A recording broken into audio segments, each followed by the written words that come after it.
The following podcast is a W2M Network original production. Visit W2Mnet.com for all of our other great podcasts, plus news, reviews, articles, and opinions from the worlds of wrestling, video games, football, and entertainment. Fuck the police.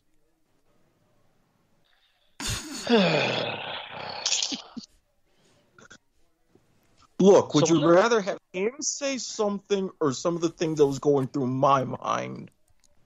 I mean, yeah, I don't think we want that. Some of the pre-conversation here wouldn't have ended up so well on the air anyway, so it really doesn't matter now, does it? Nope. Thank you. Hi, everybody.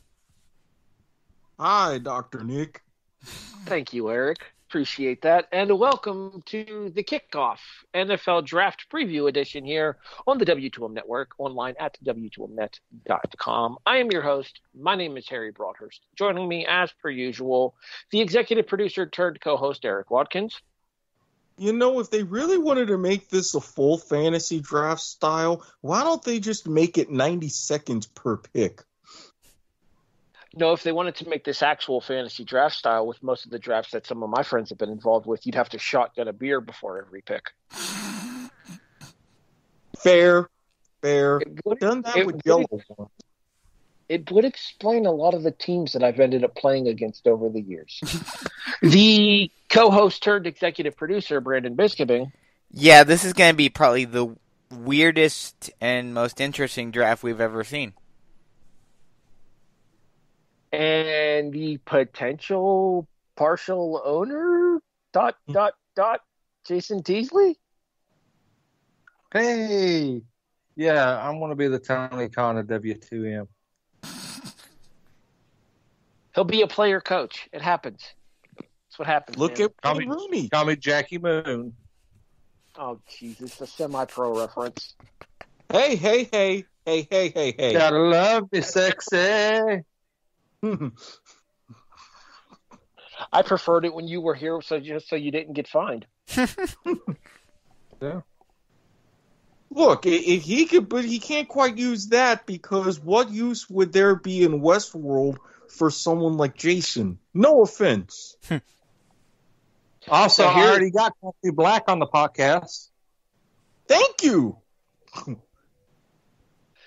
And the reason that we have all gathered here this evening is to tell you about the wonders of the... Sorry, went full-on preacher mode there for a second. The reason we've gathered here this evening is to get you ready for this Thursday night's first round of the 2020 NFL Draft. Yes, it's still a thing that's happening. It's happening digitally. Deal with it. All right, so...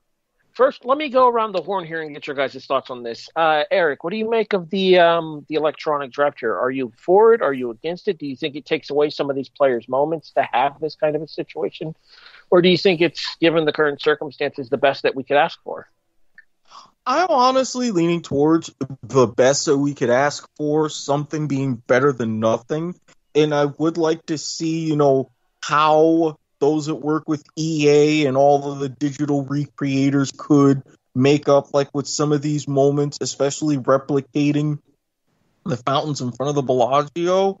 So I understand. Plus, they apparently ran at least a mock draft to make sure the system is right. However, I am setting the over-under at 5 internet-related mishaps during the first round. So there's that. But Is that a real thing, by the way? Probably. I mean, if you check, I certainly hope so. I haven't had a chance to do yet. I'm sure it will be.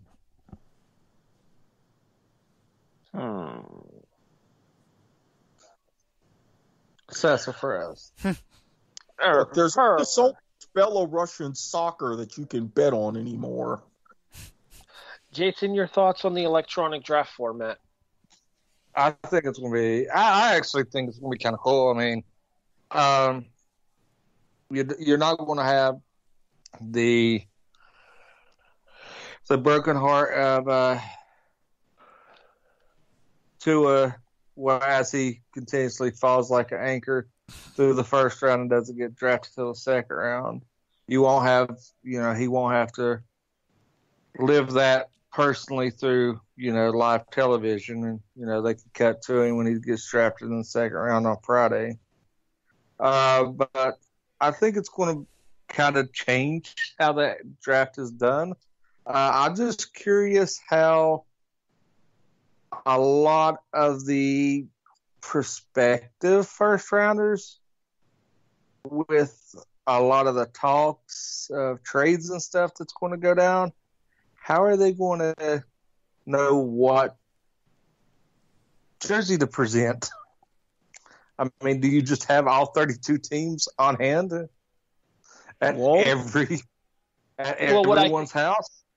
My official guess for this, and I'm going to throw this out there, is that they show the person takes a picture, and then they digitally manipulate the jersey onto the person in post. Because it would be a lot easier than what the WNBA did by having a lot of the star players just send them a package of all 12 WNBA hats. So, yeah, Photoshoppers, this is your wet dream. Brandon, what do you make of the all-digital draft? Yeah, I mean, I kind of agree with Erik. It's the best. I agree with both of your questions. Yes, unfortunately, it means the players miss out on that opportunity of going up on the stage, shaking Goodell's hand, and all of that. You lose a lot of the pomp and circumstance of the draft. But it's the best of a very bad situation. The NFL is trying to do its best to move forward. They've got the draft. Instead of having to push it back, they're just pushing ahead, doing the best they can to get it continuing to go. And I do agree with Erik, though, and I'm curious to know and to see what the NFL has up their sleeves in terms of contingency plans in case things do happen.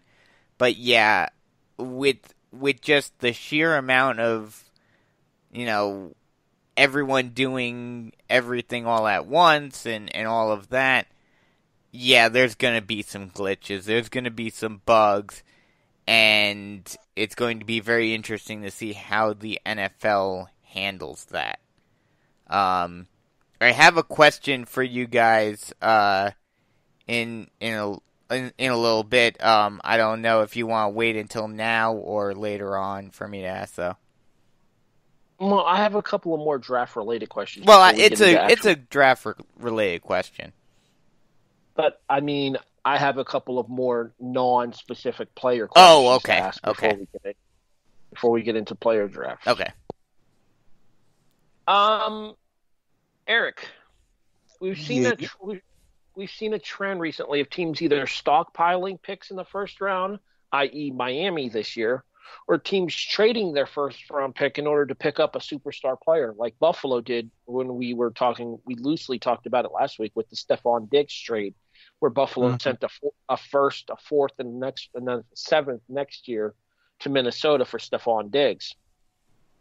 Which one of those strategies do you find tends to be more fruitful in the long term? Do you think it's easier to stockpile first-round picks, or would you rather go for that superstar that gives you the opportunity to win now rather than that player that you may have to wait a couple of years to develop if it does develop at all? Well, personally, I am more of a mindset of winning now. And the reason why, yes, you may go ahead and get some great star players those first couple of rounds, but you'll have to wait until they develop. The time that they're set to develop, what's going to happen? If they really develop and break out, you're going to have to pay them. Then by the time that you've got everything set in place to really get that championship and pay them, you're not going to be able to do that. Someone will have to go. You're going to be dealing with some sort of cap hell.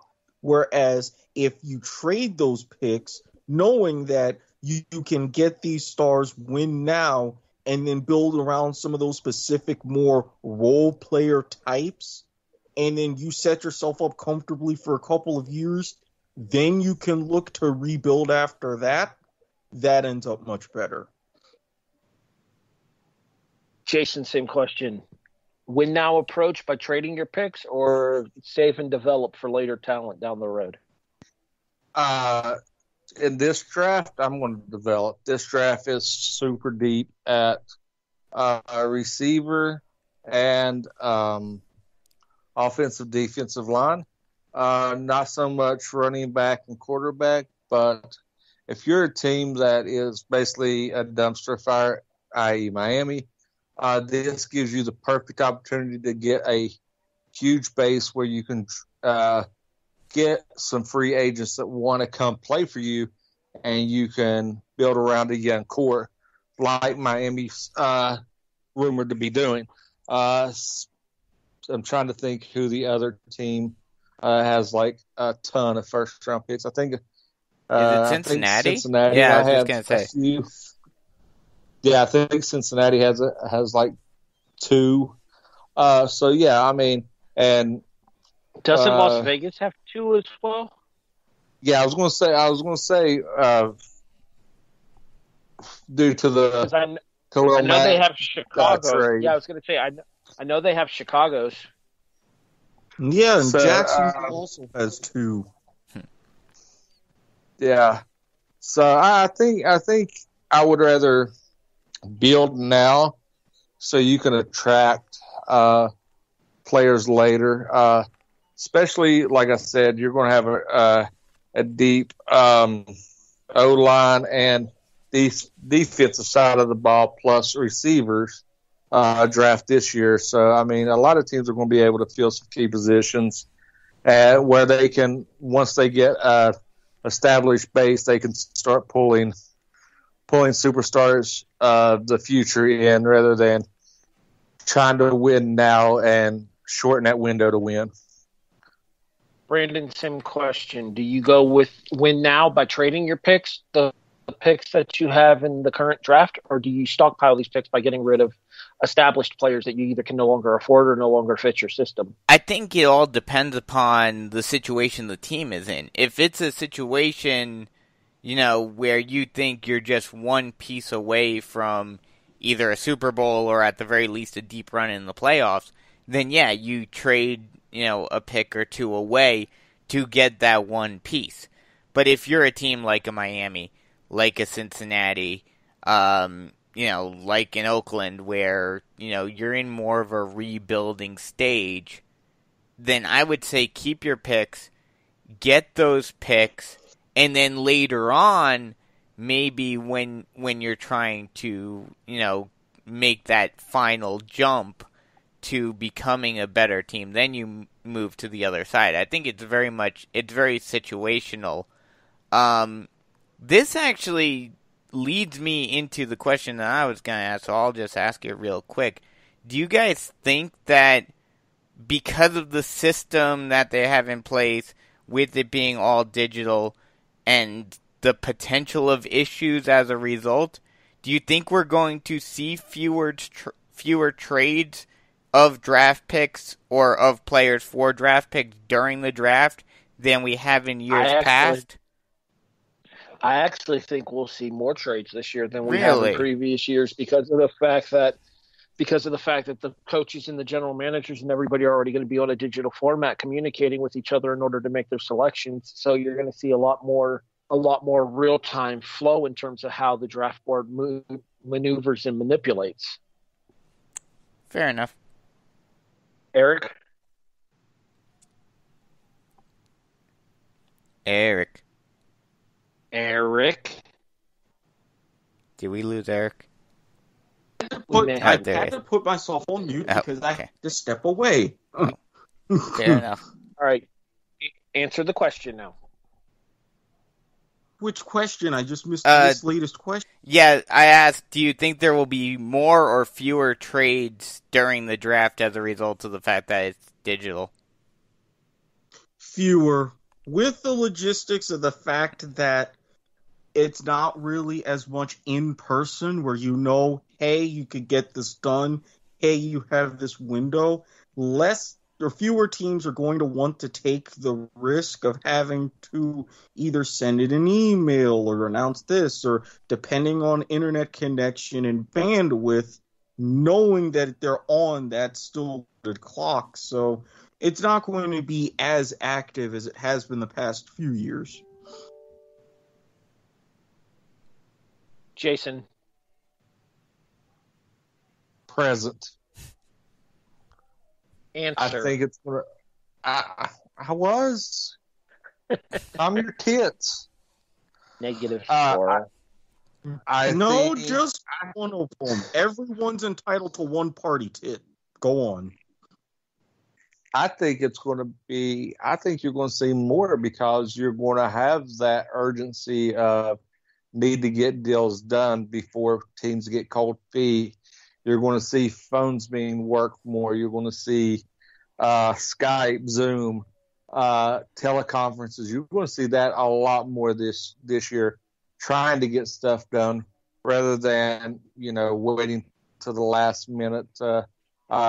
Teams taking that full clock. I think you're going to have a lot of trades that's going to be worked out in principle prior to draft day. One in particular that that you guys know that I predicted so far, and even made a little wager on it, waiting for that still to be accepted. So since it was not verbally accepted, I'm going to go ahead and accept the offer, and you're off the clock. So the wager was accepted. So when that trade happens, you can just call me Boss Man.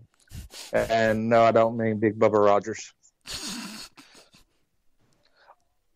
Are you our guardian angel? That's a reference like 3 people will get.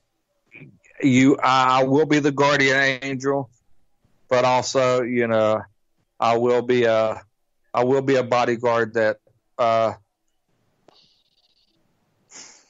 gets hanged. that helps. He lost. That helps you at Jim Crockett Promotions break both ankles. Well, Jim Cornette Promotions break both ankles in his instance. God damn! Fucking scaffold! That's just something to wrestle reference for a bunch of people that listen to that show, that listen to that one. I think I know I popped one of you. I think it was Brandon. Yeah, that was me. So apparently we're tied then, because I agree with Erik. I think unless they're able to do what Jason is talking about and get deals done ahead of time, I think there's going to be a lot fewer on-the-spot trades because of the uncertainty and the risk of something technical going wrong. Not to mention, if they're still using Zoom after all of this, I vote we find a way to Zoom bomb the hell out of them and really make their picks for them. In the second round, the Buffalo Bills select Rodrigo Blankenship, kicker, Georgia. Wait, what? You motherfuckers! Joke's on you guys, actually, though. I think Rodrigo's going to have a solid NFL career. All right, so... Oh, you mean highly drafted kickers, like with the last name Aguayo? As long as he doesn't tear his ACL celebrating a field goal, I'll be happy. Different guy. That was one of the Grammatica brothers. Martine, if I remember correctly. No, wait, it was Bill. Hashtag for the brand. All right, so we're not going to go pick by pick for the entire first round because that would be A, time-consuming, and B, a major league crapshoot. I think we can all agree. I think the cat is out of the proverbial bag here. Everybody knows who Cincinnati's taking number 1. Mm-hmm. It's going to be Joe Burrow, quarterback, LSU. Well, I'm not going to say Cincinnati has that number 1 pick. Unless they do a total swerve like, what was it, a couple of years ago, everyone was saying that there was a quarterback that was going to be the shoo-in number 1 pick, and then the team drafted someone completely different. Yeah, anybody ever see a lake catch fire? That's what's going to happen with Cincinnati if they don't get Burrow. Trust me. They're dealing with my prediction is that they trade out of the 1 and stockpile more picks to help them. And I say Burrow goes number 1, but I don't think it's going to be to Cincinnati. Okay, Mr. Prediction Man, who do you think Cincinnati trades with? The Miami Dolphins. What do they stock? Do they package all 3 first-round picks for the number 1 pick?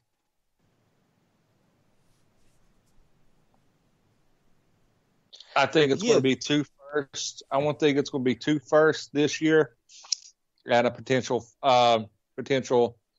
pick next. I think it's going to be a 3-pick deal for the number 1 for them to move back and get one of the later first rounds this year and a proverbial first next year. I'm going to say it's probably either going to be a first or second next year. I'm a little bit curious about that, especially from what I've been hearing, not just in relation to Tua, but for who Miami is thinking in particular. I think the big question in terms of that, and I remember I saw a report earlier this week mention something about it. I forget whether they said they were able to get him in time or not. But I know Miami was trying to get Tua to come in for a physical before everything hit the fan. And I forget Go ahead. No, I was saying that's true. But what I've also heard even as recently as today, that not only has Tua been taking off of 3 teams' draft boards, now the Dolphins are switching gears and are more leaning towards Justin Herbert. That's what Justin Herbert thing as well. Yeah, I mean, I saw earlier this week that Justin Herbert was jumping up the boards as well. But what I'm thinking is, if they were able to get, and what you're saying leads me to believe that something may have come out about Tua, but if the reports, go ahead, Harry. Real quick here, yeah. I'll chime in with that. The reports are that Tua has another injury that wasn't previously disclosed that has come to light. Oh, okay. And previous injuries, and I even said, I understand how some teams really overrate this, but with the injury history and everything else, a lower Wonderlic score hurts. But I'm telling you, I don't dislike we'll go through this here shortly. I don't dislike Tagovailoa. We might as well start talking individual players now, because that was actually going to be my plan. We were going to discuss specific players. But so we'll start with Tagovailoa. I don't think that he'll be a bad NFL quarterback. I think if he tries to be the same quarterback that he was at Alabama, he's going to get murdered in the National Football League.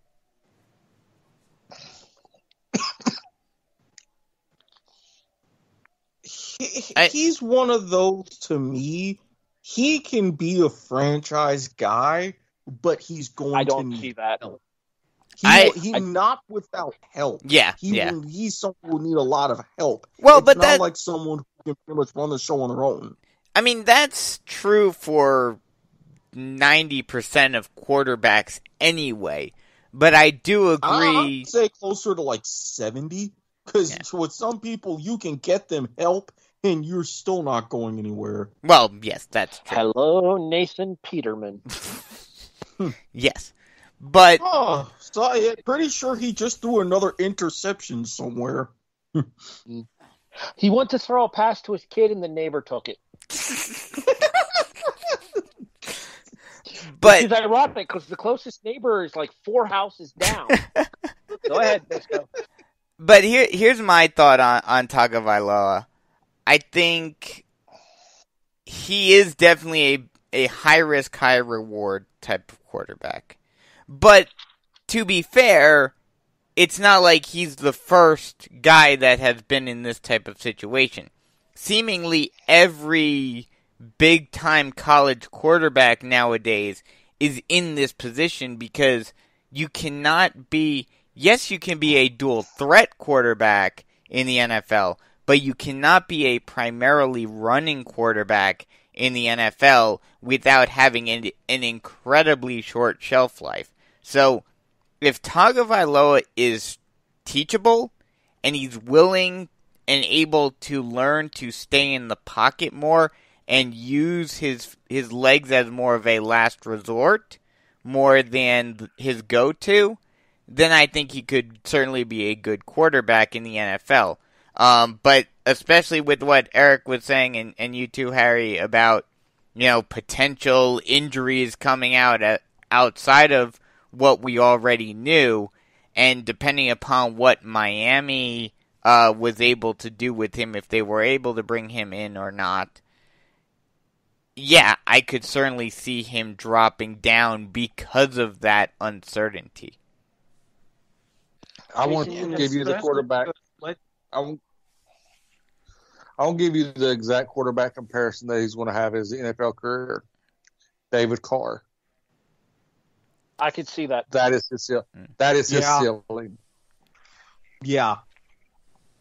I don't necessarily know that David Carr is the ceiling for him, because I think he could be a little bit better than that, assuming that he is fully healthy, because Carr had a series of injuries in his NFL career. So I think that Tagovailoa's ceiling is a little bit higher than David Carr, but in terms of natural talent, Carr is probably about where I would put him. I do not think he is a franchise-changing quarterback. I didn't think he was a franchise-changing quarterback when he was in college either. And to be fair, I don't think he replaced a franchise-changing quarterback, because we might as well talk about the other former Alabama quarterback that's coming out in this draft as well, and that would be Jalen Hurts. Mm-hmm. Yeah, I agree about that. To kind of button things up on Tua. One of the main things with David Carr, and everybody will see that for that 2002 team, or that 2001, 2002, no offensive line.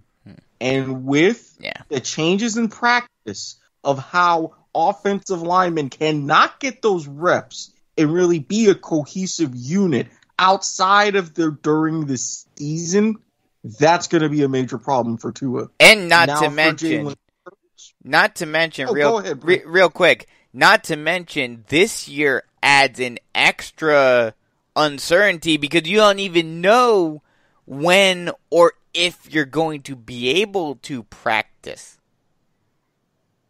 Mm-hmm. Well, I would think realistically that if you get drafted to a specific team, that you're going to figure out a way to meet up with at least some of the players that will be there once training camp starts. Yeah. But this is a different situation than the last time we had anything like this, which was 2011. Back then, labor stoppage. Now, global pandemic. All right, let me ask you guys. But the game has changed. Let me ask you guys this question in regards to Tagovailoa. 6'1", 215 pounds. The man he replaced at Alabama, Jalen Hurts, is 6'1", 220 pounds. Do you think that being just a shade over 6 foot tall is a hindrance to a guy like Tagovailoa or Jalen Hurts, given the fact that there are larger quarterbacks in this draft? Not all that honestly, much. No. I'm going to have to say no. Smaller quarterbacks have shown that, again, they can use and optimize their talents, and if you can help build some of the pieces around them, they can be fantastic. But even with existing pieces, they can optimize their talents so that way they can get some modicum of success. And, for example, Russell Wilson. And not only that, but especially in today's NFL, in a weird irony, smaller quarterbacks sometimes have a bit of an advantage because of their size. They get those calls that a bigger quarterback may not necessarily get, because for whatever reason the refs think, oh, they can handle it, I'm not going to call the roughing the passer. Jason? I don't think the size is going to really hamper him. I think the injury is going to hamper him. I'm not a fan of either one of them.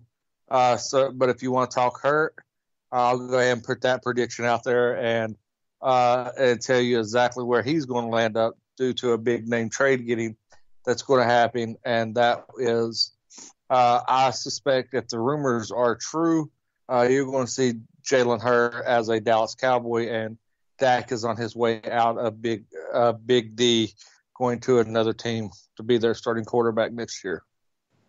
All right, a couple of things to unpack here. One, it physically pained me to hear you call Dallas Big D, knowing you're a Giants fan. Don't ever do that again. Yeah, Two, how dare you, Jason?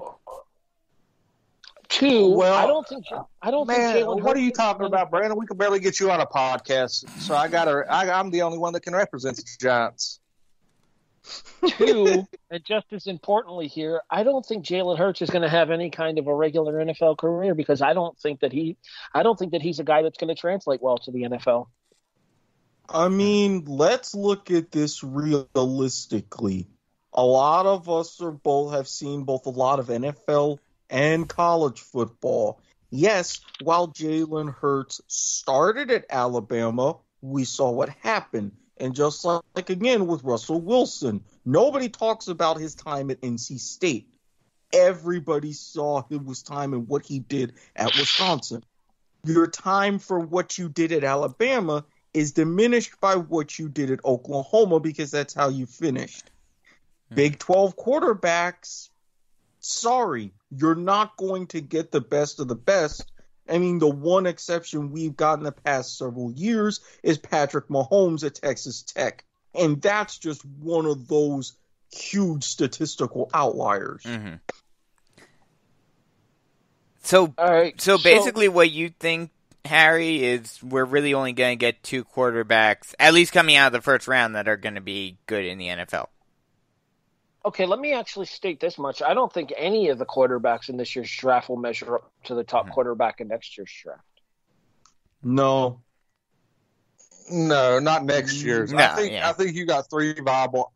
I think you got two viable options in the first round this year, and then two's going to be middle of the road mediocre. Like if you look at the list of eligible players next year, it is a who's who of who's current in college football right now. Trevor Lawrence is on that list. Hold on, I just had it right in front of me. Here we go. Justin Fields from Ohio State.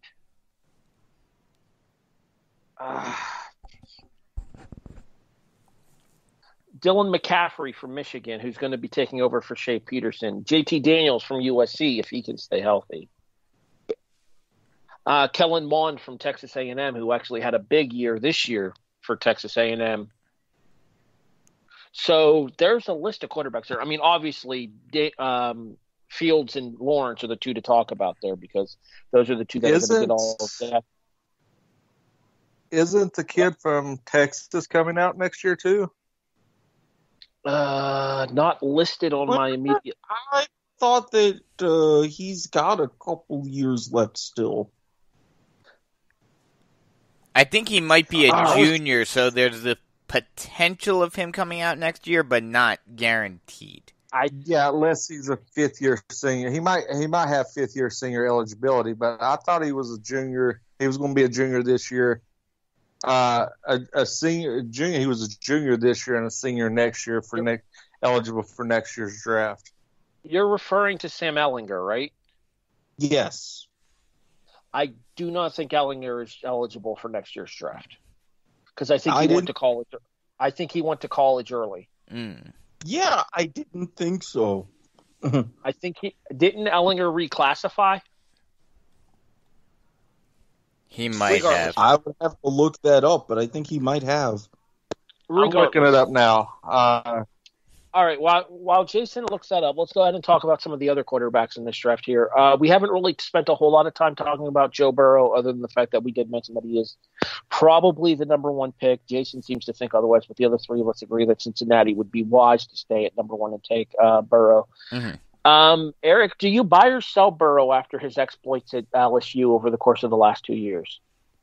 I'm buying it with caution because he had a pretty big jump from what he did last year as from the year before. And I think a lot of that was the help of having an offensive coordinator with NFL experience. That's going to be great with him, with having another offensive coordinator with NFL experience, obviously. But my thing is, And this is another thing that I said I would have to pitch to fans hard right away. If you really want him to be successful, don't throw him in right away. He will have some success if you do decide to go ahead and start him week 1. I'm not saying that he won't, but he would have a better path to success if he just sits for a little bit. Because you don't want someone who winds up being just a one-year wonder. Then you're looking 2023, 2024. You're in the same situation now in Cincinnati that you have been, especially with your issues that you've dealt with Andy Dalton, with Carson Palmer calling you out. You're wanting to try to establish something, especially with that new head coach. You want to take not full-on caution, but a little bit. Ideally, if you could set him up to where he would sit for a year, then start the 2021 season full steam ahead. I just don't think fans will be that accepting of it. I have to agree with Erik there in terms of what he's saying, but another thing that you have to take into consideration, and a lot of teams, especially nowadays, get this wrong, and this is why we see so many college quarterback NFL busts. And, I mean, there's other reasons for why you see it as well, but this is one of the big reasons. They'll draft a big-time college quarterback, but then not get any pieces around him. And especially for a guy like Burrow, who is much more of a pocket quarterback. I talked about how Tua had to become more of a pocket quarterback in order to avoid injuries, but especially in today's game, and especially on a team like Cincinnati, that you're not going to have the greatest of pieces around you, especially not on the offensive line.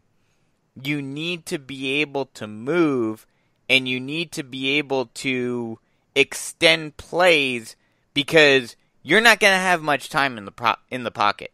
So that's going to hurt him a lot going into Cincinnati if he does indeed get drafted by Cincinnati. And we've seen it time and time again in years past of the number 1 overall team drafting a quarterback, not getting any pieces around him, throwing him right into the fire, and he gets burned.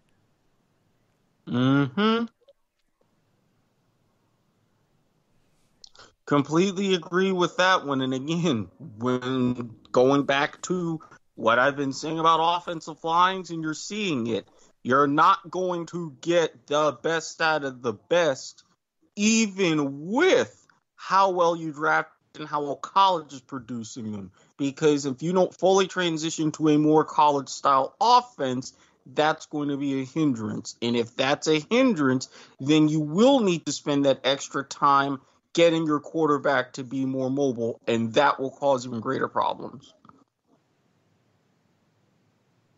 Well, let me ask you guys about one of the other quarterbacks that's in the draft that's got the more of a higher level of experience. And we briefly touched on him earlier, but I want to get your thoughts here.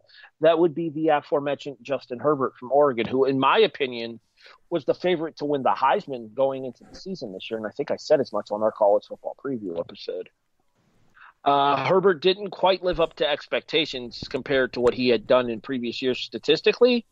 However, 12-2 as a starting quarterback and Pac-12 champions kind of speaks for itself in terms of his maturity as a quarterback here. Does it not, Erik?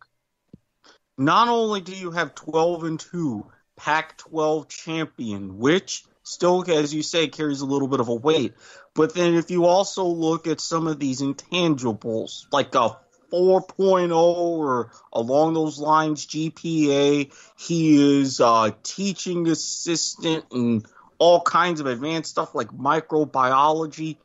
Justin Herbert is smart. He's got what it takes above the shoulders. And with someone like him who's dedicated to learning and doing all kinds of things, he is someone who, if you put him into a situation, he can adapt more quickly. So I think whoever's lucky enough to get Justin Herbert, you've got yourself a very good quarterback. You should still build around him pretty quickly, but you have the little bit more of a time than you would for someone like even a Joe Burrow or a Tua, so you can take and get that build. You can wait and get the right pieces to get that last little bit out of Herbert. To me, it's 1A and 1B in terms of quarterbacks in this draft, and with the potential of a guy like a Herbert. And somebody else that we didn't really talk a lot about during the season, but somebody who I've been a fan of as well, was Steven Montez from Colorado. Unfortunately, Montez has the stink of collapsing as the starting quarterback the last 2 years, where both times the Buffaloes have started 5-0 and then 3-0 respectively, and ended up not making bowl games. Montez has the physical tools that a Justin Herbert has, but does he have the mental capacity that Justin Herbert has? I dare say no. Well, especially now that he'll be separated from star wide receiver Laviska Shenault. Well, especially because Colorado. Come on now. Well, that's the thing. That's what I was about to say, though, is how much of that collapse is due to him personally, and how much of that is due to not having any pieces around him and having to face off against tougher competition later on in the season when you get into Pac-12 play. See, let's be fair. Go ahead, Eric. Go ahead, Eric. I was just going to say, let's be fair. Yes, he's had a very decent career, but I mean, look at the Colorado quarterbacks we've seen in the last couple of generations. Nobody like the great ones like Craig Oaks or Bobby Pesavento. It's just, that's a whole big can of worms right there when you're talking Buffalo's football. 6'6", though, similar lines along the Justin Herbert area. I think that a quarterback, especially one that tall, is going to catch a lot more eyes in the NFL than somebody, say, the size of a 6'2", 6'3" guy, if even that, with somebody like a Jalen Hurts. I haven't seen much of him. Is he more of a pocket quarterback, or is he more of a running guy?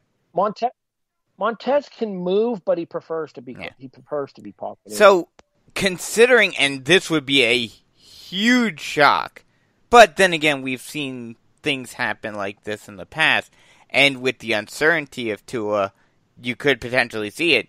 You know, you could see a team that, like, mid-late first round, if Tua's still on the board, but he's also still on the board, they may go with the, not necessarily proven, but not as high of a risk type of guy, rather than drafting the high-risk Tua. Yeah, but if you're going to have someone, especially like Montez, then what would be your option if you were choosing between Montez and someone like Jordan Love? I would choose Steven Montez just based on quality of opposition, with Jordan Love being from Utah State. Mm-hmm. Don't get me wrong, Love's numbers are super impressive, but it's against subpar competition in the Mountain West. But then again, we've seen quarterbacks come from mid-major, FCS schools and be successful in the NFL. Or Group of 5 schools and be successful as well. Well, I said mid-major. Yeah. Jason, your thoughts on the non-heralded quarterbacks that we're discussing right now? Somebody like a Jordan Love, like a Steven Montez, like a... I think Jordan Love is going to be I think he's going to be the second best quarterback taken in this draft. Only behind Burrow. Because I think that he has got the most NFL-ready arm.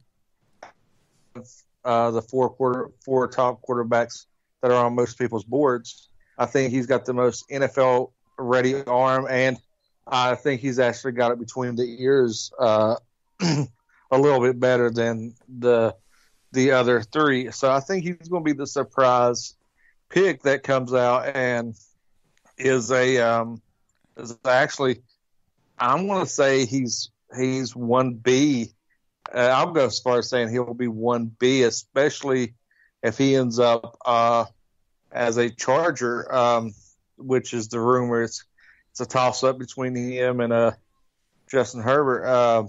That's going to be the next Charger QB. So I think that he potentially could surprise a lot of people. A lot of people are just like Harry, look at him as he hasn't faced quote unquote prime competition and everything, but he had a great pro day. A lot of teams started buzzing about him. He started moving up a lot of boards, and I think he's actually going to be the surprise quarterback of the draft, especially if he lands with the right team. All right, two more quick names to talk about here because we haven't really discussed them. We'll combine two of them into one, and then there's one other person I do want to stand alone based on how he's kind of been a regular occurrence on the show in the past. The two that I want to discuss together are the Apple Cup quarterbacks, Erik, and that would be Jacob Eason from Washington and Anthony Flash Gordon from Washington State, who I know you specifically talked about for that record-breaking performance that he had against UCLA. The damn influence of Florida, man. I still and you. That was a weird game. For those who don't remember, 66-63 UCLA wins. Anthony Gordon accounts for all 9 Washington State touchdowns through passing methods, and the defense still finds a way to lose the game. Pac-12 football, everybody. Continue, Erik. Yeah, Pac-12 after dark. Honestly, if I had to say that who would be the better of the two or have a better chance, it would be Gordon. But the only way Gordon has an edge is because of what his predecessor, Minshew, did here in Jacksonville. And naturally, there's some scuttle about that, but that's for a separate episode.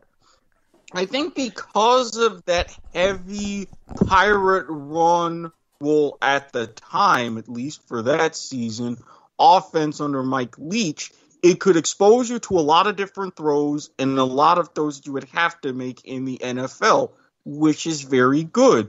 But again, Washington State quarterbacks, even Minshew included, have only been kind of which is only a slight upgrade from the Ryan Leaf days. But with Eason, I think he's still at a disadvantage because while he was okay at Georgia, he was just okay, even for as good a school like Georgia in the SEC East. Then he went to Washington thinking, okay, I know I'm beat out here. I can go resurrect this program, make them a Pac-12 power, all of these things because I am an SEC guy, and you manage a 7-5? So you're just showing you can be mediocre anywhere. And if you can be mediocre anywhere, a lot of NFL teams will be like, you know what? You can be mediocre for us for a 4th-round pick, a 3rd-round pick maybe, but not earlier than that. Jason, another name that we talked a lot about in the course of the season here on the show was Jake from State Farm, Jake Fromm from Georgia, the man who replaced Jacob Eason at the University of Georgia here. What do you think of Jake Fromm? What do you think his ceiling is in the NFL? And then I'll ask Brandon about another quarterback as well, and then we'll move on because there are other positions to discuss. Yeah, I want to say the ceiling for him is late 3rd, early 4th rounder. I think he is a developmental quarterback that you can stash that has all the raw potential, but I think he needs to be shined up. He needs to be mentored before he can take the helms for a team. Do I see him as a potential starter? Yes. I think he could be somebody that, I'll go out. I'll say I'm just going to be full of bold predictions tonight. If he lands in somewhere like Green Bay and he can sit behind Rodgers and just get mentored by Rodgers. I think that would be a hell of a fit for him. I think that if he could go somewhere and be mentored, I mean, I don't see this happening, but, there's a possibility if he goes to New Orleans. I think Breeze might have 2 years max left. Learn from Breeze. And I think that could be, or, go to somewhere like, go sit behind a seasoned quarterback that doesn't have a big shelf life, that he can just be mentored. He could study. He could hold a clipboard for about a year or two and be groomed to take over. I think he's a late third, early fourth. I don't know if Rodgers kind of has the mentality to be able to want to mentor someone. Great idea, but if Rodgers wasn't the way he was, I'd say it would be perfect, but he is. Brandon, we'll finish with you, and the last name that I want to discuss is somebody who was very, very mercurial during his college career. That would be Shea Patterson, formerly at Michigan. Yeah, I mean... But Michigan by way of Old Miss, I believe, Erik. You're correct. Yeah, two programs that have had hype at times and just haven't lived up to it. So, I think he's a guy that, he'll go mid-draft at some point, 4th, maybe 5th round, to a team that doesn't necessarily need a quarterback right now, but may need a quarterback in the future. He's basically the same as how Jason was talking about Jake Fromm. He's going to be a guy that you're not going to pick him as your starting quarterback, your franchise quarterback right now. He's going to be a guy that is going to be on the board later in the draft, and a team's that has a quarterback already is going to say, let's give it a shot and see if we can build the next Tom Brady. Let's switch positions. Let's move over to running back. Jason mentioned earlier that this is not a running back heavy class, and it's really not. There's not a whole lot of marquee names at the position, but there are a couple that do immediately spring to mind, including one who has been the bane of this show's existence throughout the entirety of the show's existence, referring to Jonathan Taylor of Wisconsin. Back-to-back 2,000-yard rushing seasons, and if the statistics I'm seeing are correct, tied for the lead in the NCAA for rushing yards this year with J.K. Dobbins of Ohio State, who is also in this class and rated as a slightly higher prospect than Taylor is. If you had to choose, Erik, is it J.K. Dobbins? Is it Jonathan Taylor? Or do you take one of the backs out of the SEC and DeAndre Swift from Georgia or Clyde Edwards-Helaire of LSU? Clyde Edwards-Helaire, but that I'm fully admitting right now that is part to a personal bias against both of those other running backs that you've mentioned. If I had the luxury of choosing anyone, I would take Edwards-Helaire. But if you sit tied up to a chair, gun to my head, and you have to you have to take the gag out of my mouth for me to say the pick, then I would indeed go Taylor, simply because a little bit more power, and I like the fact that he's a little bit more of an inside runner, which you may need. But as far as stylistic running, I would prefer someone like Edwards-Helaire because he's shown he has a little bit more juke and a little bit more bounce. So if you even have a half-decent offensive line, he's been one of those runners to where if you can just give him that extra beat of a second, he can create holes and can make those lanes.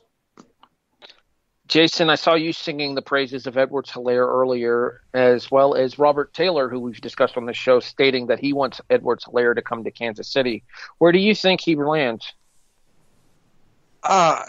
With everything coming out, I think that he ends up with the beloved team of one Erik Watkins, and he becomes a Jaguar as the rumors of them trading out Fournette are starting to amp up, and Yes, teams please. are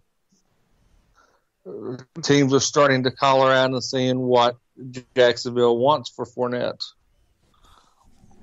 If we can get Edwards-Helaire, hey, Leonard, I love you, but thank you. Bye-bye. Fun fact, you mentioned that this was a very poor running back draft. Edwards-Helaire and DeAndre Swift are the only two running backs that are currently listed in the Athlon top 40. And both of them will go in the early to mid-second round. Swift is projected as a late first-round pick. Helaire projected as early second. I'm looking at the CBS Sports mock draft, and they don't have any running backs going in the first round. Yeah, I don't see any running back taken first round. No. I mean, you're going to have plenty of wide receivers, but no running backs. You'll see four wide receivers taken. Brandon, best of the rest running backs. Anybody in particular that jumps out at you as far as a name to keep an eye out on? Best of the rest, or out of the four we were talking about earlier? Well, you can give your thoughts on the four as well, but then a best of the rest selection as well. I have two other names that we're going to discuss. That's because they're team specific. Out of the four that we talked about, I'd either have to go with Taylor or Swift, or Sweat rather. Excuse me. Swift. You were right the first time. It's Taylor Swift. Yep. Very funny. You have to shake it off. Just got to shake it off. Beat you to it, Erik. Bite me. But yeah, those two, they've shown how good they are in college, and not only that, and I know this is kind of overhyped at times, but it really is true. Both of those programs are programs that build running backs very well. So that adds extra credence to their stock. Well, it's funny that he mentions programs that build running backs, Erik. I think our two programs kind of know a thing or two about that. In the good old days. Projected as the number 12 prospect for Athlon is DJ Dallas, running back Miami of Florida. Somebody who's probably watched most, if not all, of his college career. Erik, what can you tell us about DJ Dallas? 12? I mean, don't get me wrong. Good pass catcher, very good pass catcher out of the backfield. Definitely more if you can get someone to run outside or even on some sweep plays. Yes, but if you're trying to get someone who can be more of a good 3-down back, but you are an inside running team, you might need to bulk up just a teeny bit. But if you're someone who really likes to stretch the field, and especially using the width, then yes, DJ Dallas is a great back for you. Another school that's known for producing quality NFL backs, including the NFL's all-time leading rusher, Emmitt Smith, is the University of Florida. And our starting running back from this past season, Lamichael Pirine, is listed as the 14th prospect for Athlon. Unfortunately, there is one word that I can think of when it comes to Pirine. And Jason, I think you might be able to back me up with this year because you've seen more than your fair share of Gators games this year as well. The word that springs to mind for me when it comes to Pirine is inconsistent. There were games where he would absolutely take over, and there were games where he would disappear. I thought you were going to say turnovers. He had a very, very nice knack of being one of the most frustrating players to watch in college football. I mean, he, like you said, he could tear off a monster game, and then he would disappear for a game or game and a half, and you never knew what you was going to get out of him. And I think that kind of hurt him in the confidence department because he never he would either be on an extreme high or extreme low. And with that mentality, not having that bounce back factor is what I think really hurt him. Hurt him on big games because he would get so hyped up for big games and put a lot of personal pressure and a lot of the external pressure, all eyes on me. I think that kind of messed with his psyche a little bit. Erik, you're down in Florida. You'd have just as much access to the University of Florida as somebody like myself would. Agree or disagree on the inconsistent label for LaMichael Piran? I definitely agree, because I'm seeing a lot of big-time Gator games and highlights, and it was always, yes, some of these spectacular, 150, 200-yard performances, huge top 10-worthy runs in some big games. But then whenever you were expecting him to have anything close to that kind of day, it's like he wasn't even there. It's like you had an empty backfield. And I think, again, when he's on, as especially Jason said, you put that little extra pressure on yourself to where it becomes too much, then you go ahead and switch off, because in the NFL, you're already going to be targeted. So then you get those little extra happy feet, could lead to some more negative runs, maybe an extra fumble here or there. All of a sudden you're gone. So he's definitely going to have to manage the mental aspect. So he's perfect for the Bills. He circles the wagon. Basically. Yeah, but we already have our young running back in Devin Singletary. I think we're okay. Fine. Which I would like to take this opportunity to publicly apologize to Lou Bisker. I was completely wrong about Singletary. I thought Singletary was a terrible idea when Buffalo drafted him. I was wrong. All right, we move on. One other thing to discuss about LaMichael here, Brandon, and this kind of ties into the history of the NFL. Pedigree. Do you think that having a sibling that's played in the NFL actually helps or hurts LaMichael's opportunities in terms of chances that he might get in the league? I think it's a little bit of both, because it helps. I think it does help his draft stock, because teams are going to be saying, oh, hey, if his brother was this good, then, he could be that good as well. But outside of that, I think it also hurts him, because especially with what you guys were talking about with him putting that added pressure on, that extra pressure of living up to the family legacy hurts him as well. So it kind of goes both ways. Yeah, in that same vein, though, how much pressure does he have from having a sibling in the league? Because his brother hasn't had a spectacular season since he's been in the NFL. He's been injury prone.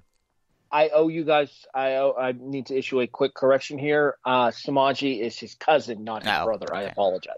Okay, but still pedigree in terms of having family blood in the having family blood that's played in the NFL. Still, my point still stands. Yeah. But still, my point still stands, where it kind of helps and hurts at the same time, where GMs are going to be looking at him and saying, oh, your cousin is pretty good. He's done pretty well in the NFL. Let's see how you can do, which helps his draft stock in terms of he might get picked a few spots higher than he would otherwise, but at the same time it puts that added pressure onto him, and especially with his history of putting enough pressure on himself already, having that added pressure may be a hindrance to him. All right, let's move on to what Jason said is probably the go-to class in this year's NFL draft, wide receivers. Jason, I'll let you take the lead for this. I think Judy is him and CeCe Lamb are going to be phenomenal standout players. I think you'll see a Mile High team make a move up to take Judy, and I think CeCe Lamb will be in Vegas to help that franchise and build around. I mean, both of them are both phenomenal specimens. It's probably one of the better draft classes, probably one of the top 3 draft classes at wide receiver that we've seen, at least in my recent memory. I mean, there's a couple of other names that definitely spring to mind in this class as well. One of which, I'll admit, a little bit of a personal bias in KJ Hamler out of Penn State, also a punt and kick returner as well. So you have the multiple options with Hamler. We just talked about Laviska Shenault earlier, who, in my opinion, may have been the most underrated player in college football the last 2 years. Literally nobody was talking about this guy, and he was blowing up week after week after week.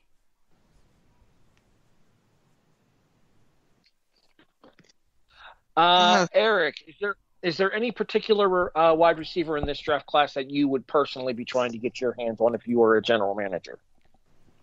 Definitely Judy.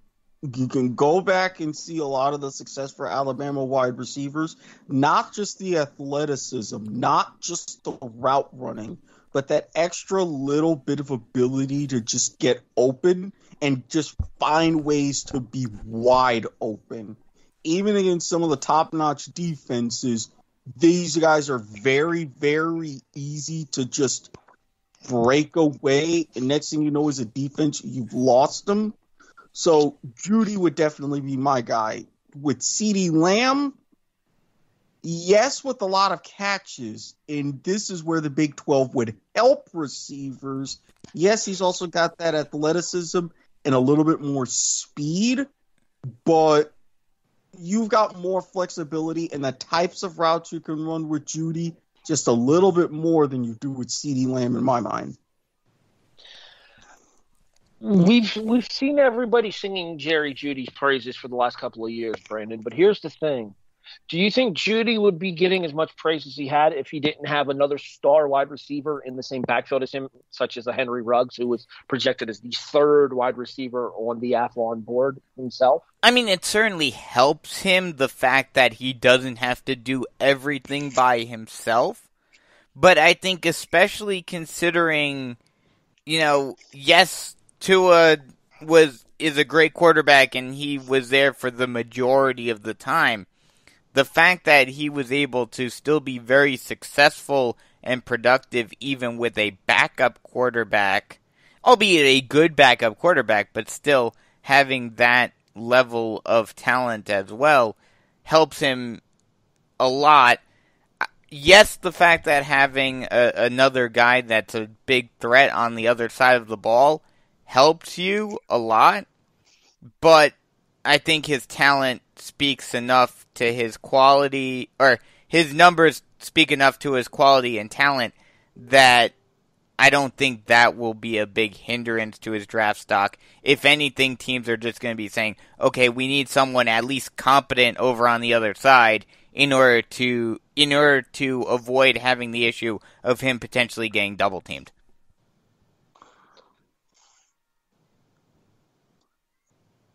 Anybody that we haven't discussed so far, Jason, that you would say sticks out from this draft class for wide receiver?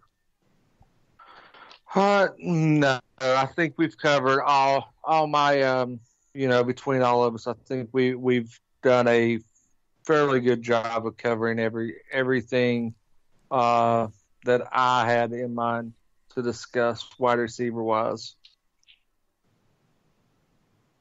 Erik, there are 2 names that stick out to me that we haven't discussed yet. I want to get your thoughts on both real quick. Okay. Again, moderately homer on one, referring to the University of Florida's Van Jefferson.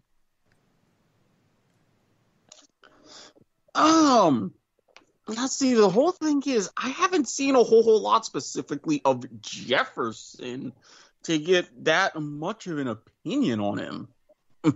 Admittedly. What about the University of Kentucky's Lynn Bowden? Even less. I mean, good God.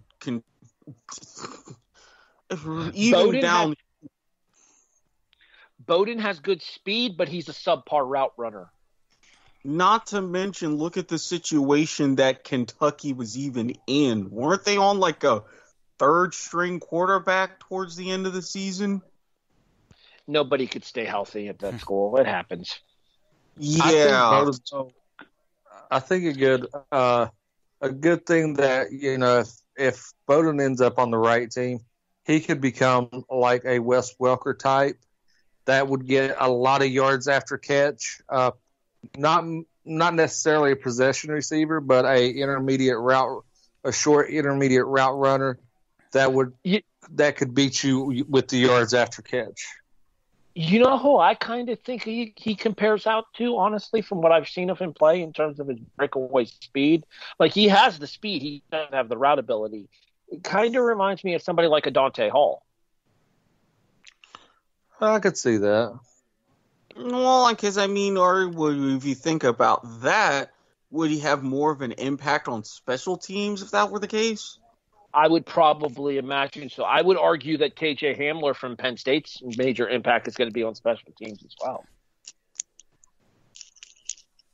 All right, I'm going to be entirely honest with you guys. I'm looking at the list right here. There is literally no tight end that jumps out at me in this class. Real quick before we jump ahead, I just wanted to name two other wide receivers that I think could be not necessarily breakout stars, but could certainly be good, solid NFL wide receivers. Justin Jefferson and T. Higgins. Higgins is ranked 7th in Athlon, and Jefferson's ranked 8th. Jefferson actually has a slight advantage in that he is the son of an NFL coach. Yeah. Higgins, his biggest thing is, okay, how much of that was him? How much of that was Trevor Lawrence and Clemson? Yes, I agree. I agree with that, but at the same time, no matter how good a quarterback is, if you don't have the talent to make plays off of it, he had some pretty good yards after catch in his career. Yeah, not saying that he didn't. And again, even going back to someone like a Hunter Renfrow, look at what he's done for the Raiders. He's really started to come on well. So that's the only reason why it's that sort of an argument. Could he be one of those guys who can consistently be that outside burner with someone else throwing at him? I believe he can, but a lot of GMs are going to have that question. Personally, moving on here, let's continue. Yeah. We are an offense-focused podcast. We will talk defensive players in general here once we get to the defensive side of the ball, but we tend to focus offensively here, specifically skill positions, just because that is the nature of the beast for a football podcast.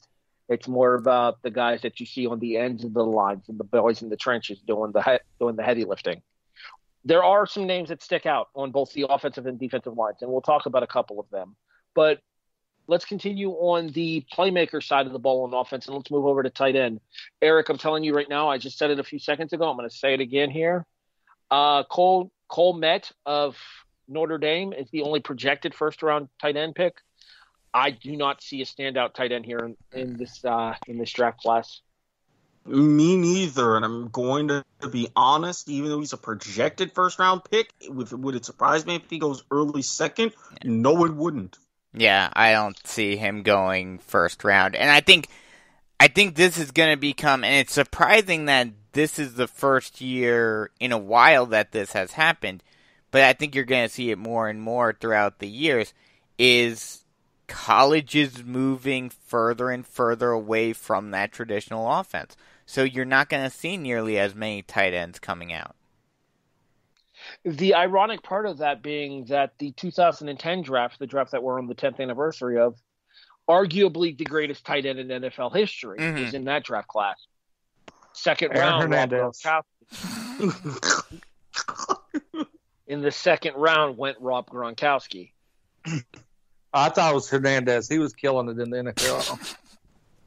Look, he still finds ways to hang around, so we got to give him some credit.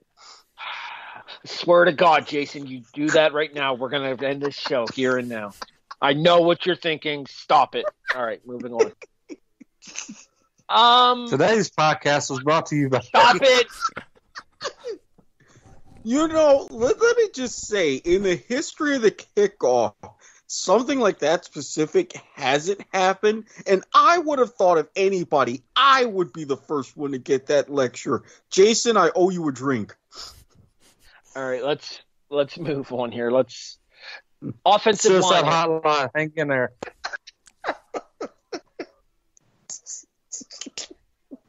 The views and opinions of Jason Teasley do not necessarily reflect those of the rest of us here at the W2M Network.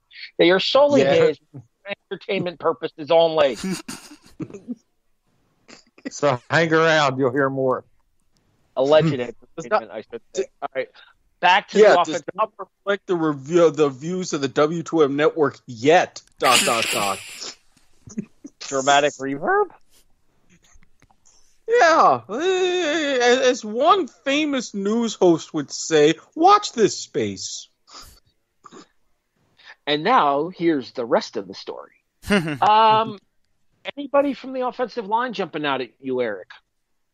Not in particular. I mean, the way that offensive lines have gone, I think you're starting to, like what Brandon said, what you're going to see in moving away from tight ends, you're going to start to see shift in thinking with offensive linemen, because it's like, can you do enough to buy our QB at least a little bit of time? If so, fantastic.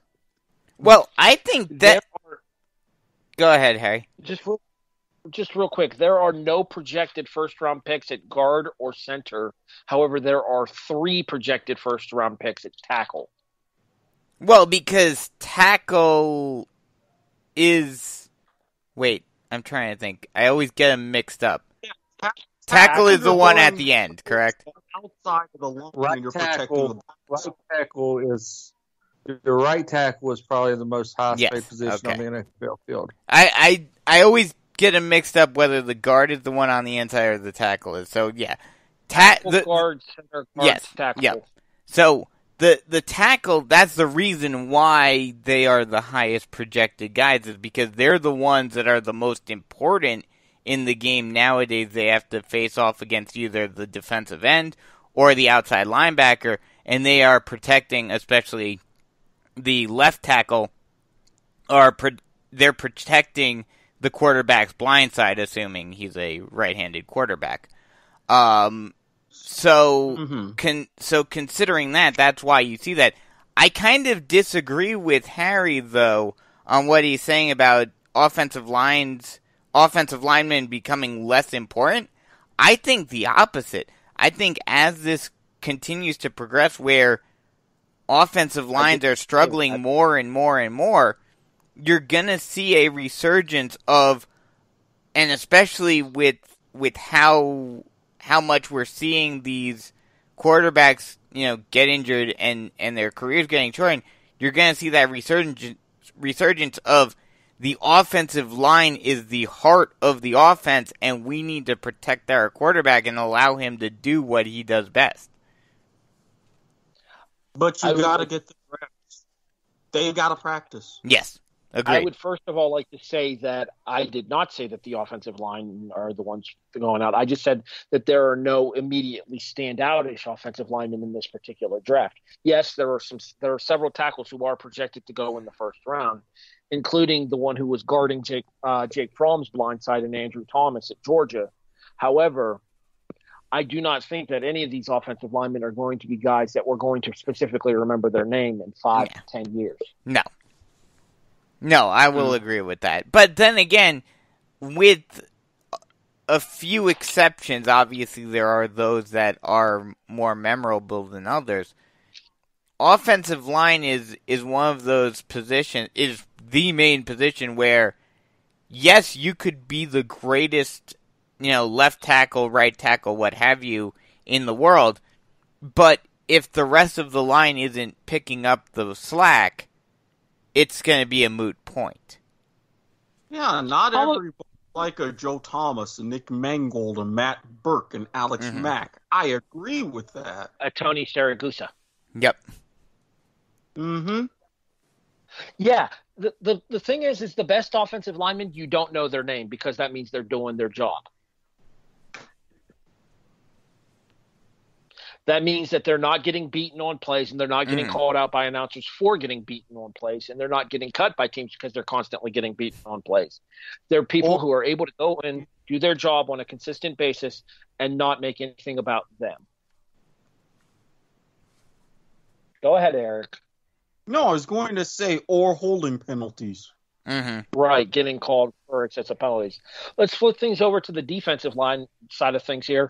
And in my opinion, the best player in this draft is not a quarterback. It's not a wide receiver. It is not anybody offensive. It is defensive end. It pains me to say this, from The Ohio State University, Chase Young. This young man is going to be a superstar. Agreed. Just like you put him pretty much anywhere, and I think with his physicality and his way to break through blocks, you can have him really on either a 4-3 or 3-4 system. You have yourself a beast. Jason, I know there's a little bit of a bias against The Ohio State University. I sympathize with you as a Big Ten fan myself of a non-Ohio State fan of a non-Ohio State school. However, you cannot deny the athletic ability and talents that Chase Young possesses. Oh, I was one of Chase Young's biggest supporters this year. Just because I hate Ohio State don't mean that I hate a kid that plays for him. I think he's going to be a game changer. I think he's going to be able, like Erik said, you could put him in just about any scheme. You can put him in a 3-4 or a 4-3. I just hate the fact where he's projected to go, and I think he's going to, if he does end up there, he's going to hate life and possibly fizzle out because of the fact that that organization is so incompetently run. Yeah, well, I mean, they are heading up. They was contacted this year about the possibility of having the NFL season without having any fans, so they did reach out to Washington and see how to go about it because they've been doing it for years. So yeah, I think Chase Young is probably the biggest game changer in this draft, but I think if he goes to Washington, you're not going to see his full potential. He's going to be mishandled in that organization. Yeah. Serves their ass, even going all the way back to Jack Kent Cook for moving them out of RFK. But to be fair, that is one position. Defensive end is one of those positions that no matter how bad the team is around you, you can still be successful and make a name for yourself on your own. I mean, especially if you have a defensive coach like he would. Exactly. So, I mean, look at a fellow former Redskin, Albert Hainsworth. Those Redskins team. What? What? A former what?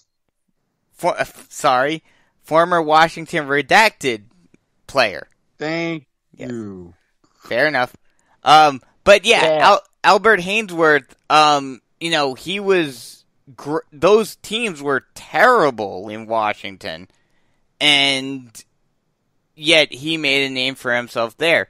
I think the one person that I think I'm best going to compare Young to, and I don't know if he'll have quite the career of this guy, but I think he reminds me a lot of Jadeveon Clowney coming out. I think he's going to be a better player than Clowney. Clowney was probably a little bit more explosive, but I think that Chase Young's going to be a better player. Yeah, I think I could see that. Definitely more of a closer to a Khalil Mack. Not quite on that level, but nearing there. Honestly, the name that I think.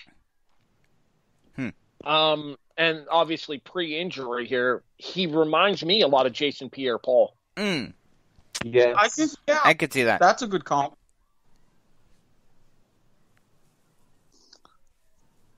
So I'm just saying that I don't think that I don't think that there are any surefire superstars in this draft, but I think Chase Young's is about as close to a lock as you're going to get from this class. Agreed. All right. Another defensive end that I would like to talk about here, and again, this is a little bit of a personal bias. Chase Young obviously ranked number 1 for defensive ends in Athlon's magazine here. And for those of you wondering, I am officially using the Athlon NFL Draft 2020 guide. It is available on newsstands now. Just properly throwing that out there so that way I can plug them for the usage of their publication in order to do this show. Is a potential sponsor. By the way, weren't commercials still supposed to have been a thing? Give me my 10%. Wait till I get my 10%. We'll work on it. We'll get back to you on that, Erik. Okay. Yetur Gross-Matos, formerly of the Penn State University. What? Yetur Gross-Matos of the Penn State University. Tomatoes? A school that is no. Borrow with Jason. Beans and disease to you too. Yeah. Jason, you're up here in this part of the country. You obviously know the name of the university. Penn State is notorious for defensive players doing well in the NFL, even if it's more specifically at the linebacker position. And Matos led. They're also notorious to have. Stop it. Stop it. Saw that coming as soon as he started to say it. Well, I mean, obviously, once you heard the rhythmic slapping sounds, I mean, what else could it be? It's like a ball of mac and cheese. Fucking hate all of you. I mean, this is what you get for being a Penn State fan. Okay, then we can talk about. It's not because it's Penn State fan. I mean, it's just low-hanging fruit, and I'm going to take advantage of it. Okay, fine, Erik. Then let's talk about somebody who absolutely ruined Miami's season last year in Jabari Zuniga from Florida. Oh, do we have to? God, turnabout is fair play, but you're breaking some of my parts aside. I mean, I do have to give him credit, but again, it's one of those to where you would have to really get him more on the edge. So if the right team looking for an edge rusher, he's definitely worth a flyer. My problem with Zuniga is my problem with Zuniga is injury prone. There were 14 games for Florida last year. Zuniga played in 6 of them.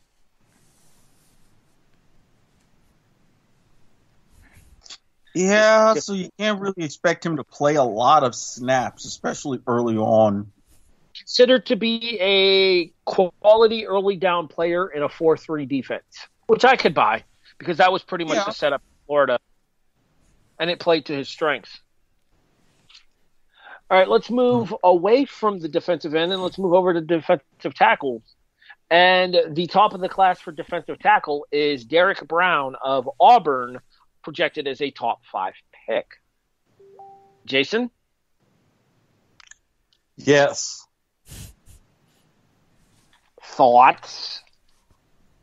He's projected to be a top 5 pick, yes. I actually think he might end up being the number 4 pick. I don't know what's going to happen with that number 4 pick. I think it could be interesting. I could think he goes high as 4, but I think he definitely will be in the top 8. 8 will be the absolute lowest that he goes. So you don't see him fall to 9? No, I say that he is that 8.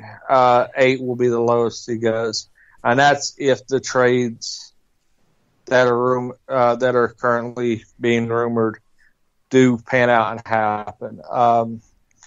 And that's what Denver moving up to move up to get their wide receiver, and a team slides back. Actually,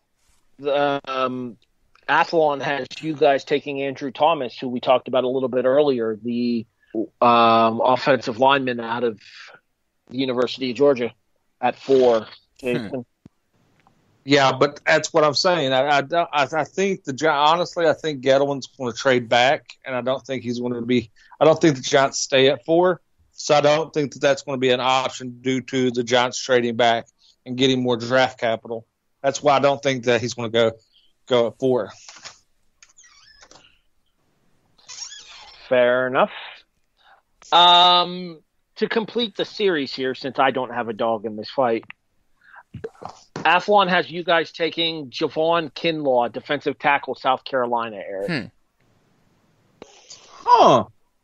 Okay. Especially with the whole unnecessary, entirely avoidable, this is why I want to take a 2x4 to people at our front office situation with Ngakoue. I can see that.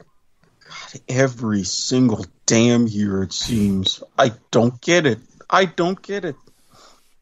think Kinlaw will be a good player at the next level, though.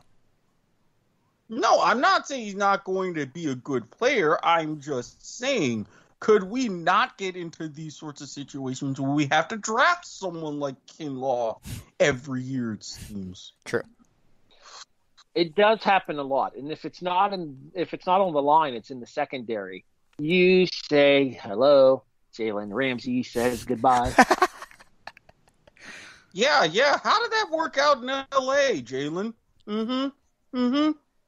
Yeah. Probably about as well as it would have worked out in Jacksonville. Exactly. That money could have went farther. You could have got yourself a Brinks truck you could actually keep. No state income tax in Florida. True. Thank you. All right, let's move on. Let's move over to linebackers. The top-ranked linebacker is Clemson's Isaiah Simmons, who is projected as a top 10 pick. And to be perfectly blunt about it, in terms of the linebacking core at outside linebacker, there's not a whole lot else in terms of name value. According to CBS, the Giants are picking him at 4. Inside linebacker has I would agree. Oh, go ahead, Jason. I was going to say that's who I have the Giants taking. Yeah. If they unless they slide back and get more draft capital, I think that they want to take they missed out last year. I guess I could say that because I still think Daniel Jones could have got. You could have Daniel Jones later on in the draft, but I think that they could have had a nice defensive anchor to build around, but I don't think they'll do it twice. I think they'll get that defensive player to anchor a young defensive squad that they can build around, and so they don't have to win shootouts. I think they're almost certainly either going with a linebacker or going with an offensive lineman. Either going with Simmons or going with an offensive lineman. That's their two biggest needs. Yeah. In terms of inside linebackers, the highest-ranked prospect is Kenneth Murray out of the University of Oklahoma, followed by Patrick Queen out of LSU. Both are projected late first, early second. So the only projected actual high-level pick for a linebacker is Isaiah Simmons in the top 10. I'm not even going to try. Chason of LSU? I think that is how you pronounce it. I'm not trying his first name. K-Lavon. Clavon? Wait, K''Lavon or Laveon? Lavon. Clavon? Yeah, Clavon. Okay. Pretty sure the last name is pronounced Chason. I'm not a big LSU fan, obviously. Go Gators. So can't say I watched a ton of their games this year except for the one that they beat us in and the national championship game. Bastards. Anyways. Moving what on happened here. to the whole SEC chants that I keep hearing? I mean, just because I support my conference doesn't mean I want my conference opponents to do well. But I thought conferences winning national championships help the conference as a whole. Brandon, what conference are you in now? Yes, Shut the fuck up. I know this. I know this. I still don't like that concept, though. All right. Moving into the secondary, I actually have a dog in this fight. C.J. Henderson is projected as a late first-round pick out of the University of Florida. The number one projected cornerback, though, is Jeff Okudah out of Ohio State, followed by Trayvon Diggs from Alabama. Man, a lot of Ohio State and Alabama up at the top of these lists. You'd almost think that those two schools were pretty good. You'd almost think those two schools were pretty good. Yeah. Almost. Anywho, moving on. I mean, I think at least one of those schools doesn't have an extra national championship that they had no business winning. But you know what? I digress. All right, let's continue. Let's continue on here. In the secondary, is there anybody that stands out to any of you guys here? Because I'm looking over at the list here, and while personally I'm biased towards C.J. Henderson because he is a Gator, there are a couple of people who will go in the first round, but there isn't a game-changing quarterback in this corner or safety in this class. No, because it's not like anyone who, again, is really outstanding, especially like some of those more deeper coverages. So it's just good. Is Trayvon Diggs related to Stephon? I do not believe so. Although now I'm curious. He is the younger brother, actually. So, yes. Stephon? Okay.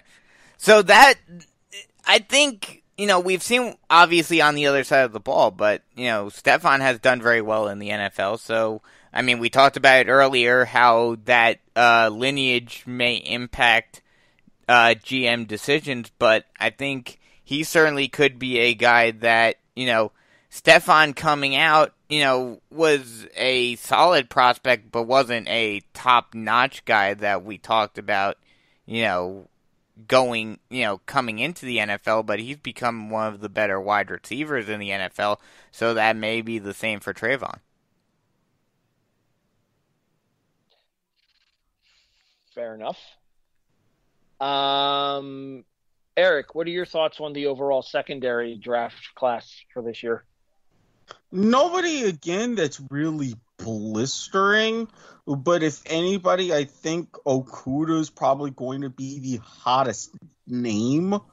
Outside of that, it's like you've got a whole lot of good and very good, but nothing that's really great.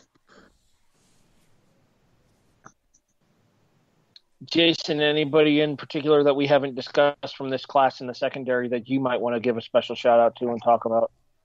The only other one is Dantzler out of Mississippi State. I mean, I think that he's going to be a late round pick that is going to pay dividends for a team that may just be taking him for death. But I think that he has the talent to actually be a contributor to whoever does land him. Cam Dantzler, is projected as late second, early third. The 10th. Yeah, I don't think he's going to be one of the. Like I said, I don't think he's going to be a real game changer, but I think he's going to be that contributing factor that you can build a secondary around. That's if I'm going to use a wrestling term, it's going to be a good hand for your secondary. All right, I jokingly mentioned this guy earlier. I do stand by my statement. I think he will be a really good NFL kicker. I am referring to Rodrigo Blankenship. Erik, this conversation has raged on for years. What would be the earliest round you would take a kicker in the draft? Absolute, I would say 5th. I can't see myself going any earlier than the 5th round for a kicker.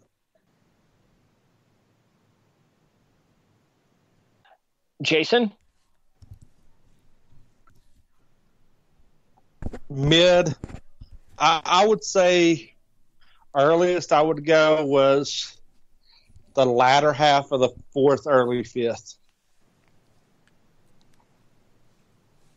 Brandon? Yeah, I would have to agree with Jason. Depending upon picks and what my team looked like, the earliest I would go would be late 4th. I don't think I could justify anybody kicker or puncher until at least the 5th round, maybe even the 6th. It would have to be a superstar talent in order for me to even consider anything before that. But I'm talking like generational talent. Yeah, because the only way I would even creep up into my last or like late in the 4th round is if I get some extra compensatory picks, and I've got a couple others, but otherwise, no. I'm building a lot of key skill positions, and then, yeah, if there is a pretty hot talent 5th round, I would try to jump at the chance. Last question before we get out of here, guys. You ready? Yep. Yeah. I'll ask Jason and Brandon together because they like the same team. What specifically do you want out of this draft for the New York Giants? Them to build offensive line and defensive help. Yeah, I would have to basically agree. What I was going to say was a good core to build around Daniel Jones and get more of a team going for this team. I have one question after Erik answers real quick. Nobody's going to ask me what I want out of the draft. Oh, okay. Fuck you guys go. Erik, well, Erik was doing it first, and then... Erik's next. Erik, what is the one thing you would want out of this draft for the Jacksonville Jaguars? Competence. Lots and lots of competence. I can't name one position because there's legit like 4, but it's like I want to be able to wake up Sunday morning or go to bed Saturday night and be like, man, we didn't fuck this up. Okay, now you can, Brandon. Well, weren't you going to answer the question first? Yeah, you have to ask me the question. Okay, fine. What do you want the Bills? What do you want to see the Bills do in the draft? What do you hope to get out of it? Honestly, I already got what I wanted out of this draft, and that was a superstar wide receiver. True. And our 1st and our 4th round pick turned into that superstar wide receiver. So realistically speaking, depth. True. Yes. People that can hold down the fort in case injuries happen. And let's be honest, this is the National Football League. Injuries happen. So go ahead, Harry. Just my big thing would be depth. Mm-hmm. So that way we have enough people to circle the wagons on the sideline in case the situation calls for them. All right. No one circles the wagons like Buffalo. Well, after Brandon's question, Harry, for you in particular, I have some pretty significant nuggets of hope. Oh. So, with the uncertainty of everything that's going on, I have a feeling we probably will get an NFL season of some kind. But do you think that uncertainty will impact any picks at all? No, because already the NFL has said if you want any sort of key day to look for anything this season, it's May 9th. You may be wondering, why May 9th? That is the latest day the NFL will announce the schedule for the 2020 National Football League season. And there have already been contingency plans, any kind of pause, any kind of late start, any kind of shortening, already potentially built in. So I have a feeling we may get multiple versions of that schedule. We will get one where we have the full 256 game slate. We will get one, at least two, in my opinion, that will see something much, much shorter. GMs will already know that, and they've already been discussing that, as have owners. Harry or Jason, any thoughts? Repeat the question, please. What? Go ahead, Jason. I don't think it's going to impact any picks. I think we're going to have. I don't think this is going to impact the NFL season at all. I make the joke at work constantly because I do talk with people all over the states, all over the United States. You know, I do get various backgrounds of me. I just so happened to come across this one Alabama fan. Me and him talked about 2.5 hours just about college football, about, things going on. And me and him both was laughing. We said if the college football season or the pro football season is in question, you're going to see the cure come out of somewhere like Alabama or LSU or some other SEC school is going to come up with a cure to get everything back to normal, or you're going to see magically Bill Belichick come up with the cure so he could cement his legacy without Brady, just to prove his haters wrong. So I do see that that's going to happen. I think that I think it's not really going to impact the fall sports, but I won't get on my soapbox and speak my mind about everything going on. But I think it's going to be more of a wait and see approach. I think you're going to see the schedule released the first Tuesday of May is when I'm going to predict the schedule being released. Okay, so correct me if I'm wrong here, Brandon. The question was, do I think the current situation with the coronavirus will have any kind of effect on how teams approach this draft? Yes. I'm going to say yes, but only slightly. I think that teams will be a little bit more likely to take a flyer on a player that they wouldn't have taken a flyer on before, with the potential that they might have extra time to work with that player before the season starts in case of a reduced schedule. That's exactly what I was thinking, where because of the uncertainty of if we're even going to get a full season, a team may be more willing to take a risk on a player that they like, but where in years past, if he didn't pan out, it may be a GM's job. But this year, if there isn't a full season, and even if there is, with the extenuating circumstances and with the fact that there aren't fans and stuff like that, owners this may not be true, I may just be completely shooting blanks here, but owners may be more lenient towards a bad pick this year because things are all wonky. I agree, and especially when you have some of the bigger market teams. Look at what Governor Newsom said about California. Look at the mayors of New York City and mayors of Los Angeles. That's already starting to creep in GM's minds as well as owners' minds, because they're saying, hey, this is still a real and legit thing. And to kind of buffer Jason's point, yeah, if you're the NCAA, you just lost $1 billion without March Madness.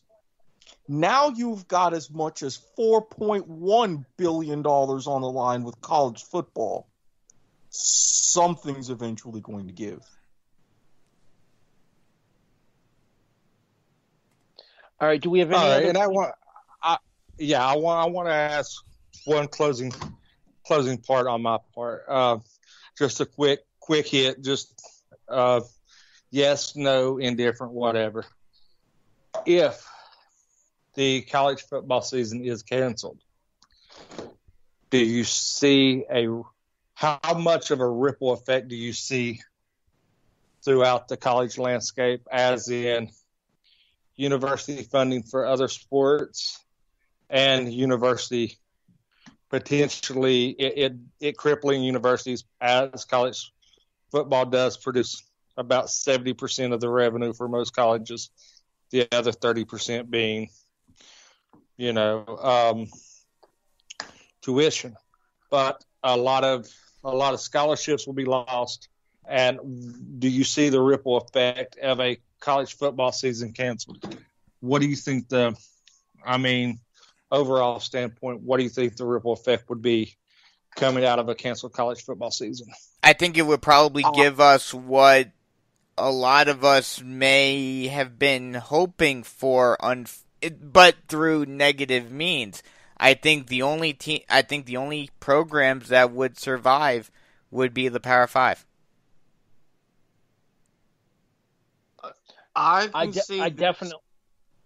After Harry, go ahead, because mine's a little bit more in depth. I definitely think we would see a lot of the smaller schools that are on the Division I level, the 1A level, the FBS level, I guess technically. I definitely think that we would see either of those programs either being cut altogether or at the very least scaling down, maybe back to FCS level, or FCS programs dropping down to like D2 or D3 levels, just due to the fact that I don't think a lot of those programs can have the same sustainability as they currently have without the income that football and even the men's basketball tournament draws in. The reason why I say it was in-depth is that you're both right. Take the University of Cincinnati. They have offered a men's soccer team since 1973. Goes back a little ways. That program is now gone just because of current financial cuts. Just because of current financial cuts. The Group of Five has written into the NCAA, your Group of Five conferences, and said, we need some sort of relaxation for the next 4 years for Title IX requirements. This is as of just right now. A lot of your Power Five schools would survive. And if college football wants to even keep anything close to as is, the current TV football contract will be set on fire, and you're going to get an immediate renegotiation for an expanded playoff.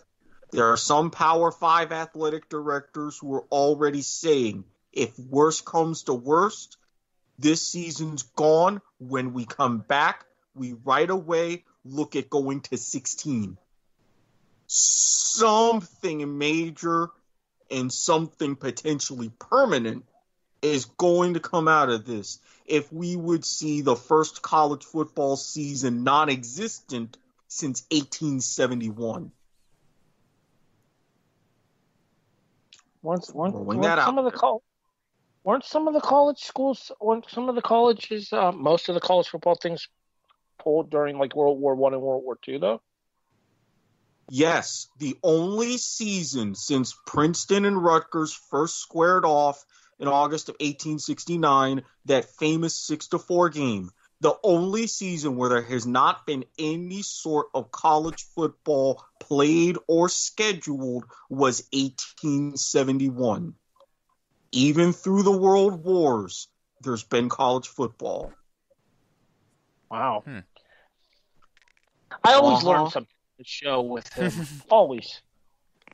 You're welcome. And now for my nugget of hope when you're done. All right. Well, go ahead and give your nugget because I was just about to go to the big finish. So, there's been odds that have come out for team win total. Yeah.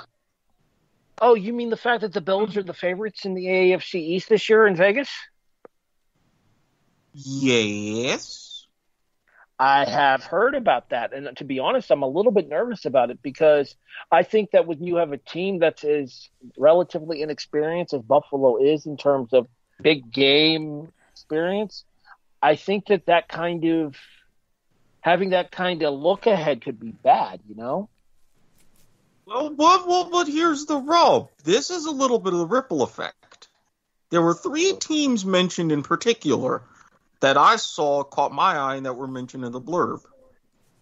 Tampa Bay, their highest opening win total since 2003. They're at 9. New England, their lowest opening win total since 2002. They're at 8.5. Buffalo is at one of those 2 totals. Care to take a guess at which one? 9. You're correct. 9, and you are also correct. A plus 100 to win the division.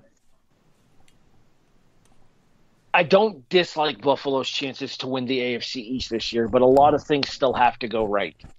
We'll talk more about that, and we'll actually talk about how things have changed in terms of the NFL draft when we do our draft review here in 2 weeks.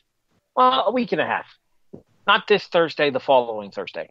Do we want to discuss what we have planned for this week, or do we want to let it be a surprise in case it doesn't happen, so it's a surprise if it does? Well, let it be a surprise, because I've got multiple potential things. We are working on something the Kickoff has never done for this week, for a show for this week. If it happens, you'll be able to hear it. You'll be able to listen to us as we do so. If it does not happen, we will explain the idea behind it when we join you for our NFL draft review. Jason, where can people find you on? And our backup plan. Oh, we also have Greatest of All Teams coming up soon, too. Don't forget to throw out a plug. I got to throw out a plug for that as well. Well, Jason, also the other backup plan. All a bunch of ideas that, especially given recent events, one of them is actually ripe for the picking now. Poor XFL. Jason, where can people find you online? You can hit me up on Twitter at TurkeyGlue822. With the draft coming up, you're going to see a lot more activity on that with, my fantasy football questions and polls being put up. So if you are a fantasy football participant, since we don't have one here at the W2M Network, you can always hit me up, and we'll be able to. I'll be able to, give you what advice that I do have. We can run some polls. If you're seeing a trade that you're kind of on the fence about, shoot me a message. We'll look over everything, and I'll give you the best advice possible, and get you that fantasy football title, and hopefully win you some money this year. To be fair, we have participants. It's just getting participants to put together a show. Different animal. Well, Brandon, where can people find you online? They can find me online at on Twitter at Bisco_GothamSN, and on Facebook, just my name, Brandon Biskobing. And if you guys were watching that March 2K20, the March Madness stuff, they got shut down initially, but now they're bringing it back. They got everything squared away, and I'll be calling some of the games, so be sure to check out that on YouTube as well. Just don't use any registered trademarks. You call it March Madness, and you're off the team. Yep. Call it, I don't know, third month insanity. How does that sound? Sounds good. Call it Parch Gladness, because it's whetting our appetites for actual basketball. Yep. Man, if I would have stuck the landing on that joke, that would have been a quality reference. All right, moving on.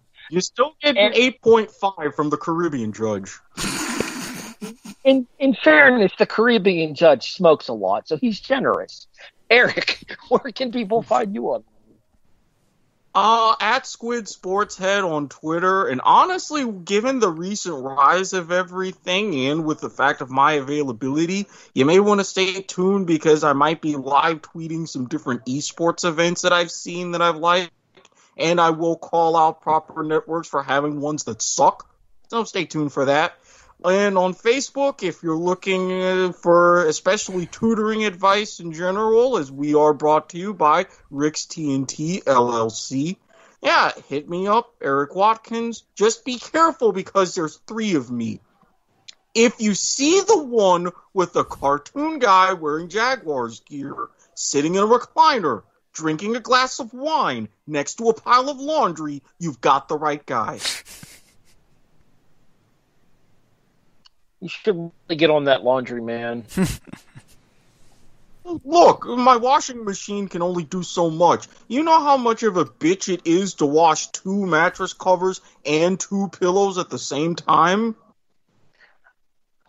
What else have you had to do these last couple of weeks? Anyway. Tutor?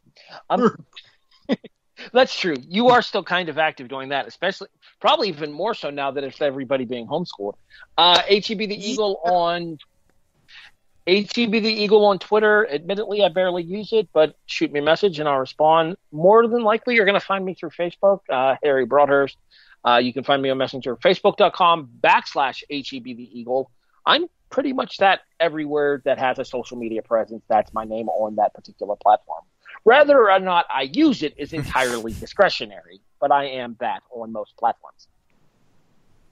I think that wraps us up for this episode. Yeah, I'm not that on most platforms, but again, you have to go through a strict vetting process. It's a real point of viewer there, Erik.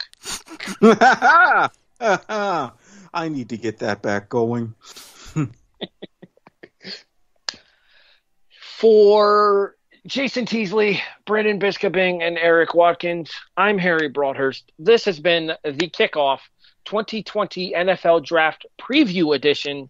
We are a presentation of the W2M Network. We are online at W2Mnet.com. In addition, you can listen to us on all of your favorite podcasting services: iTunes, iHeartRadio, Stitcher, Spreaker, Podbean, CastBox. Hey, Brandon, guess what? Spotify is here. And Mark Lamping is sick. You stepped on my merit joke, you asshat. Look, I had to get it out there for this. Seriously. You know what? On behalf of Trent Williams as well, Daniel Snyder's a dick.